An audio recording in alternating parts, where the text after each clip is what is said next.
আসসালামু আলাইকুম রহমতুল্লাহি ওবরকাতুহ। সম্মানিত দর্শক, ২০২৬ সনের আগস্ট মাসের ১৫ তারিখ সন্ধেবেলায় এই রিপোর্ট করছি বা এই প্রতিবেদন তৈরি করছি।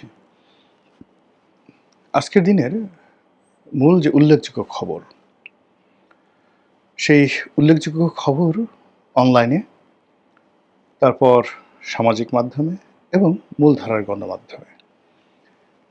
তা হলো সরকার সর্বোচ্চ সতর্কতা নিয়ে টুঙ্গিপাড়াতে, গোপালগঞ্জে কি হচ্ছে এবং সেখানে যেন কোনো অবস্থাতেই আওয়ামী লীগের লোকজন ১৫ই আগস্টে কোনো কর্মসূচি পালন করতে না পারে, এজন্য আইনশৃঙ্খলা রক্ষাকারী বাহিনী সর্বোচ্চ সতর্কতা নিয়ে ওই অঞ্চল পাহারা দিচ্ছেন।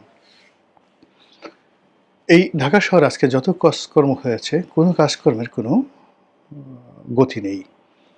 আজকে প্রধানমন্ত্রীর অনেকগুলো সরকারি কর্ম ছিল। এ সকল কর্মের মধ্যে একটা নতুন ভবন, সেই বাংলাদেশের যে কটি রাষ্ট্রীয় প্রতিষ্ঠান শেখ হাসিনার জামানাতে তৈরি হয়েছে এবং সর্বজন প্রশংসিত, তার মধ্যে ১ নম্বর হলো বাংলাদেশের যে নিউরো সায়েন্স ইনস্টিটিউট। ডক্টর কাজী দীন মোহাম্মদের নেতৃত্বে শেখ হাসিনা এই নিউরো সায়েন্স যে ইনস্টিটিউট এটি গড়ে তুলেছিলেন এবং এখানকার যে চিকিৎসার মান এবং এই প্রতিষ্ঠানের প্রতি দেশের জনগণের যে বিশ্বাস এবং আস্থা, এবং এখানে এখনো পর্যন্ত যেভাবে আইন কানুন যাকে বলা হয় অনুসরণ করা হয় চিকিৎসার ক্ষেত্রে, এটা বাংলাদেশের অন্য কোনো হাসপাতাল এই জায়গাতে পৌঁছাতে পারেনি। এমনকি বারডেমও নয়, এমনকি মিরপুর হার্ট ফাউন্ডেশনও নয়, তারপর এমনকি পিজি হাসপাতালও নয়, মানে বঙ্গবন্ধু হাসপাতাল যেটা এখন, এটা বোধহয় বঙ্গবন্ধু হাসপাতাল বাদ দিয়ে কী নাম করেছে, পিজি হাসপাতাল এরকম, সেটাও নয়। তো সেই নিউরো হাসপাতাল হলো শেখ হাসিনার জামানার ১ নম্বর স্বাস্থ্য খাতের ল্যান্ডমার্ক। আর দ্বিতীয় যেটা আছে সেটা হলো শেখ হাসিনা বার্ন ইনস্টিটিউট ঢাকা মেডিকেলের। এই দুটো স্বাস্থ্য খাতে ওনার একটা ল্যান্ডমার্ক সফলতা, এবং সেই ইনস্টিটিউটের একটা বর্ধিত অংশ, স্পেশালাইজড একটা অংশ, বড় অংশ, সেটা আজকে প্রধানমন্ত্রী উদ্বোধন করলেন। এই কর্মটা নিঃসন্দেহে ডক্টর মোহাম্মদ ইউনূস করেননি, বা বিএনপি সরকার গত এই ৬ মাসে এটা তৈরি করতে পারেনি। প্রধানমন্ত্রী সেটা উদ্বোধন করলেন। তো সেখানে তার কাজ ছিল, তার চিকিৎসক স্ত্রী ছিলেন, নিঃসন্দেহে আমি জানি না, হয়তো তিনি ছিলেন। কিন্তু এ ধরনের কোনো খবর আমরা যারা একেবারে অনলাইনে সারাক্ষণ পড়ে থাকি তারা এই খবরগুলো জানি, কিন্তু ইন জেনারেল সাধারণ মানুষ এই খবরগুলো জানেনও না, তাদের কোনো আগ্রহ নেই। এরকম অসংখ্য খবর আছে বাংলাদেশে। যেমন একটা খবর আছে আজকের এই দিনে, সেই একটা বোমা বিস্ফোরিত হয়েছে একটা মহিলা মাদ্রাসাতে, কিন্তু এটা নিয়ে আমাদের মিডিয়াগুলো কোনো মাথামাতি নেই। অথচ এই যে সিরিজ বোমা হামলা হচ্ছে এবং সবগুলো বোমা হামলার সঙ্গে জেএমবি জড়িত, সবগুলো বোমা হামলার সঙ্গে প্রায় সেম টেকনিক জড়িত, এবং এইগুলোর যে আন্তর্জাতিকতা, সে আন্তর্জাতিকতা একেবারে হয় আইএস অথবা আল কায়েদা। এদের সাথে যেদের যোগাযোগ রয়েছে এই ব্যাপারে জাতিসংঘ পর্যন্ত অ্যালার্ট দিয়েছে, কিন্তু এগুলো নিয়ে আমাদের আজকের কোনো মাতামাতি নেই। আজকে আমাদের সমস্ত মাতামাতি হলো ৩২ নম্বরে কে ফুল দিতে গেল, ধরো তাকে, তুই ফুল দিতে কেন আসলি, তোর এমন কি হয়েছে, তোর এখন আজকের এই দিনে ৩২ নম্বরে এসে তোকে ফুল দিতে হবে কেন? ২ নম্বর হলো তুই রিক্সাওয়ালা, কিন্তু তোর মোবাইলে বঙ্গবন্ধুর ছবি থাকবে কেন? তুই তো আসলে যুবলীগ করিস। এবং এই সংক্রান্ত যে viral video footage, audio footage, খবর, ফটো কার্ড, পুরো গণমাধ্যম, সামাজিক মাধ্যম সয়লাব।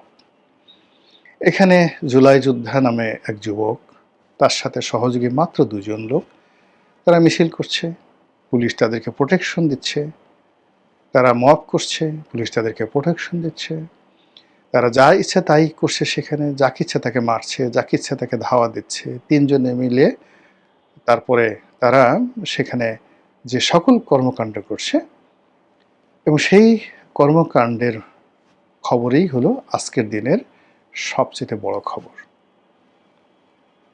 আমাদের যে এলএনজি স্টেশনগুলো উৎপাদন করতে পারছে না, সারা বাংলাদেশে এই মুহূর্তে জ্বালানির সংকট, বা আজকের দিনে কয়টি পাওয়ার স্টেশন বন্ধ আছে, আগামীকাল কয়টি চলবে, শিল্প কলকারখানায় কি হচ্ছে, এই সব কিছুর চাইতে কোনো কিছু, মানে এখানে জীবন মরণ, ক্যান্সার, এমনকি আজকের এই দিনে যদি আরও বড় কোনো দুর্ঘটনা ঘটত, সেটি রাষ্ট্র পরিচালনা, এমনকি যদি আরও মারাত্মক, যেটা আমি বলবো না, কিন্তু তার সাথে মনে হচ্ছে যে আমাদের মন এবং মননে ৩২ নম্বরে কি হলো, ১৫ তারিখে কেন বঙ্গবন্ধুকে হত্যা করা হলো, সেটার চাইতে বড় ব্যাপার যে আজকের দিনে যে বঙ্গবন্ধু ইন্তেকাল করেছেন বা তাকে মেরে ফেলা হয়েছে, এটি স্মরণ করা যাবে না, কোনো অবস্থাতে এটি স্মরণ করা যাবে না। কিন্তু ব্যাপারটা হলো যে ২০০০ সেই ২৪ সনের আগস্ট মাস, ২০২৫ সনের আগস্ট মাস, তার সাথে ১৮০ ডিগ্রি অ্যাঙ্গেলে সারা বাংলাদেশের টেকনাফ থেকে তেঁতুলিয়া পর্যন্ত এই ২০২৬-এর যে আগস্ট মাস, সেই আগস্ট মাস মানুষের মধ্যে যে হৃদস্পন্দন ঘটেছে, প্রত্যেকটা মানুষের মনের মধ্যে বঙ্গবন্ধু ১৫ই আগস্ট শোকের যে আবহাওয়া ঢুকিয়ে দিয়েছে, এটা নজিরবিহীন। আমি এটা গতকালকে কল্পনা করতে পারিনি, ১৪ তারিখে আমি কল্পনা করতে পারিনি, কিন্তু ১৫ তারিখে সেই বিপ্লবটা ঘটে গেছে। ৩২ নম্বরে ওভাবে আওয়ামী লীগের কোনো মানুষ যায়নি, ছাত্রলীগের, যুবলীগের কোনো মানুষ যায়নি। কেন যায়নি সেটা তারা ভালো বলতে পারবে, এটা তাদের কৌশল হতে পারে। কিন্তু হাতে গোনা ২-১ জন অতি উৎসাহী সাধারণ মানুষ, কেউ একটু বাদাম দিতে গেছে, কেউ একটু সিঙ্গারা খাওয়াতে গেছে, সাধারণ মানুষ দেখলেই বোঝা যায়, কেউ একটা রিক্সাওয়ালা ফুল দিতে গেছে, এবং সেটাই এখন জাতীয় খবরে পরিণত হয়েছে। এবং সেই ফুল দেওয়া বন্ধ করার জন্য, সিঙ্গারা খাওয়ার বন্ধ করার জন্য পুলিশের বড় বড় কর্তারা অনেকগুলো সেই বল্টু, এটাকে বল্টু আমরা কি বলি, কাঁধের উপর তাদের যে স্টারগুলো রয়েছে, পদবিগুলো রয়েছে, সেই পদবী সম্বলিত অনেকগুলো বড় বড় কর্মকর্তারা সেখানে বহু সংখ্যক পুলিশদেরকে নিয়ে, আর ওই ৩-৪ জন মবিস্ট তাদেরকে নিয়ে, জুলাই যোদ্ধাদেরকে নিয়ে, কিছু টোকাই আছেন তাদেরকে নিয়ে সেখানে একটা বিরাট সেই ব্যারিকেড তৈরি করে রেখেছে, কেউ আসতে পারবে না। ফলে আজকের এই দিনে বাংলাদেশের যে সবচেয়ে শক্তিশালী যে মানুষ, তিনি কোনো জীবিত মানুষ নন, তিনি একজন মৃত মানুষ। আজকের দিনে তিনি হলেন বঙ্গবন্ধু শেখ মুজিবুর রহমান। আজকের এই দিনে যদি কোনো অস্তিত্ব থাকে কারো, আজকের এই দিনে যদি সবচেয়ে বড় কোনো পদার্থ থাকে, সেটি এই বাংলাদেশের হিমালয় নয়, সেই বাংলাদেশে এটি কিলিমানজারো নয়, আল্পস পর্বতমালা নয়, কিংবা মিশরের পিরামিড নয়। আজকের দিনে সবচেয়ে বড় যে স্থাপত্য, সেই স্থাপত্য হলো একজন মৃত মানুষের কল্পিত দেহ। তিনি জীবিত নাই, তার লাশ হয়তো মাটির সঙ্গে মিশে গেছে, কিন্তু মানুষের মননে যে একটা ছবি আঁকা আছে, একটা চিত্রপট তৈরি হয়েছে, একটা পোর্ট্রেট তৈরি হয়েছে, একটা স্থাপত্য তৈরি হয়েছে, সেটা হলো বঙ্গবন্ধুর একটা ভাবমূর্তি। সেই ভাবমূর্তির যে বিশালতা, আজকের দিনে 18 কোটি বাঙালির কাছে সেই বিশালত্বটা মনে হচ্ছে একটা হিমালয়ের মতো। আর সেই হিমালয়কে আঘাত করার জন্য যে যার মতো করে যেখানে যেভাবে পারছে হাতুড়ি নিয়ে, কুঠারি নিয়ে হিমালয় ভেঙে চুরমার করে দেওয়ার জন্য প্রাণান্ত চেষ্টা করছে। কিন্তু হিমালয় কই? হিমালয় তো মানুষের মাথার মধ্যে। ফলে আপনি তো 18 কোটি মাথা ভাঙতে পারবেন না। 18 কোটি মাথা বললাম এই করে যে কারো মাথার মধ্যে পজিটিভ, কারো মাথার মধ্যে নেগেটিভ। কিন্তু আজকের এই দিনে 18 কোটি মাথার মধ্যে, 18 কোটি মনের মধ্যে, 18 কোটি হৃদয়ের মধ্যে এই যে একজন মৃত মানুষের একটা ভাবমূর্তি, তার চেহারা, তার আকৃতি, তার ভাষণ, তার কথা, তার আকুতি, সব কিছু আজকে যে আবহ তৈরি করেছে, এটা 3D ডাইমেনশন তৈরি করেছে। এগুলো হাজার হাজার হাজার হাজার সেই হিমালয় পাহাড় যদি বাংলাদেশে ছড়িয়ে দেওয়া হতো, তবুও এইরকম বিশালত্ব ধারণ করতো না আজকের দিনে একজন মৃত মানুষ যেভাবে বাংলাদেশে বড় হয়ে গেছে। এটা তো হওয়ার কথা ছিল না, আর এটা প্রয়োজনও ছিল না, এটা কেউ ভাবে চায়নি। কেন এরকম হলো? এটি যারা বঙ্গবন্ধু বিরোধী যারা লোকজন রয়েছেন, তারা যদি এই বিষয়গুলো নিয়ে চিন্তা করেন, তাহলে মানে আগামী দিনগুলোতে এই বঙ্গবন্ধুর যে ভাবমূর্তি এতটা বড় হবে না, যেটা এতই বছর হয়েছে।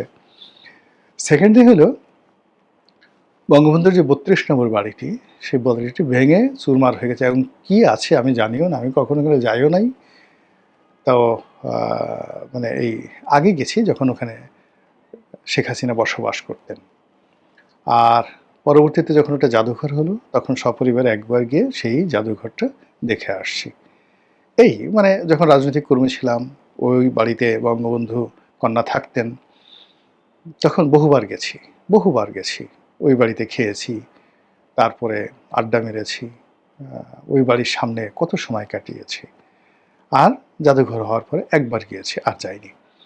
আর এই যে ভাঙাচোরা হলো, এরপরে আর ওখানে আমি যাইনি কখনো। ছবিতে দেখেছি, তাতে বোঝা যায় যে এর বেশিরভাগ অংশ ভেঙে ফেলা হয়েছে, খুব অল্প কিছু জায়গা আছে, কিছু ইট-ঠিট আছে, আর ওটা একটা পরিত্যক্ত ভবন। এখন এই পরিত্যক্ত ভবন, এটা সরকারের জন্য একটা বিরাট যন্ত্রণার বিষয় হয়েছে। এটার একটা অবস্থা, এটা যেন একটা তাজমহল হয়ে গেছে, এটা বাঙালির তাজমহল হয়ে গেছে। এটি যেন একটা তীর্থভূমি হয়ে গেছে, গয়া হয়ে গেছে, কাশী হয়ে গেছে, বৃন্দাবন হয়ে গেছে।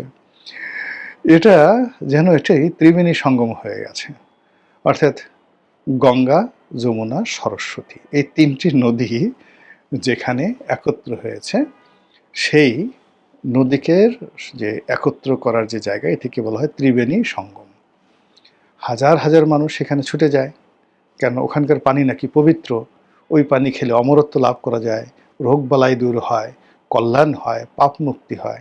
এই যে ত্রিবেণী সঙ্গম, সেই ত্রিবেণী সঙ্গম মানে এখন ওই ৩২ নম্বরে গিয়ে দেখা যাচ্ছে যে আমাদের রাজনীতির একটা ত্রিবেণীর সঙ্গমে পরিণত হয়েছে।